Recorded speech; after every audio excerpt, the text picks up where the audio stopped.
Tropa, nandito tayo sa may Quezon City. Actually, along Baco Street, corner Dapitan. At kakain tayo dun sa nagte-trending. Napanood niyo ba yung yung batang nagtitinda ng pastil? So, actually pinuntahan natin siya at tikman natin yung pastil niya. So, halika tropa.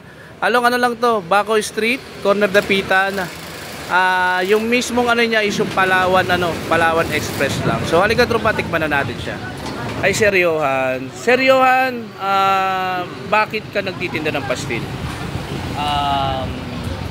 Para sa school talaga yan lahat, sir. Kasi yung tuition ko kasi, sir, di ko talaga siya nabayaran dati sa dati kong school. So, nag-work ako as crew. So, nakaipon ako ng konti. Tapos, naisipan ko magpastil. Pero yung pastil talaga niya, sir, is sa tito ko talaga siya. Tapos, humingin ako ng tulong na baka pwede ako magbenta. Then, ayun, tas bigla nag-pop sa akin ng pastil for my tuition. So, ayun, benta ako sa UST, and nag-boom naman siya, and ayun, nakabayad naman ako ng tuition. So, ayun, yung next goal ko naman, sir, ngayon is yung pangbaon ko naman sa pasukan. So, bale, ayun, magtitinda. Tapos yung sir, yung isa pang goal ko is yung laptop, sir. Eto, may tanong ako actually, sir. Napag-uusapan kasi ito sa social media. Ano yung pinakamahalaga? Diploma o diskarte? Wala.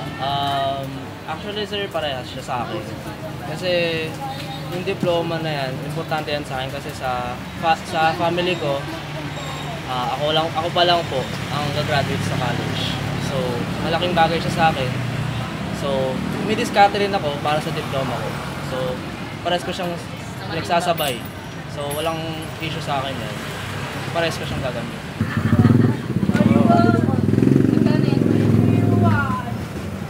10 pesos. 10 po isa, ma'am. 10 po. Ganito lang po yung preparation niya, ma'am.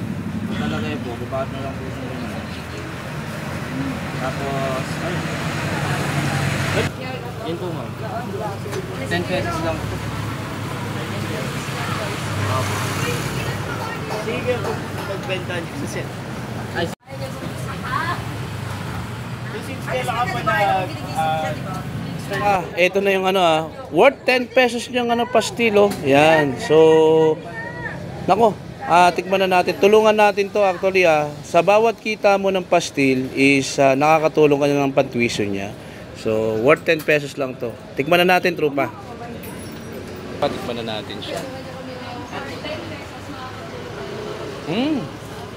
Tapak. Ay, manalo to.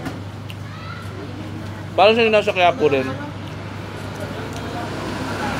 Approve. Masasabi mo sa pastil niya?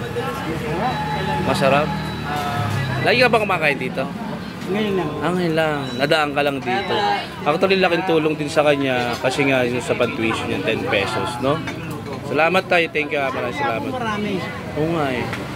Lagi ka kumakain din sa Quiapo? Apo. Laking bagay kasi 10 pesos lang eh, no? Ay, huwag naman. Sobrang laking bagay. Nakadalawa lang yun. Kusog ka na eh. Yun na yung Sige po tayo, maraming salamat po.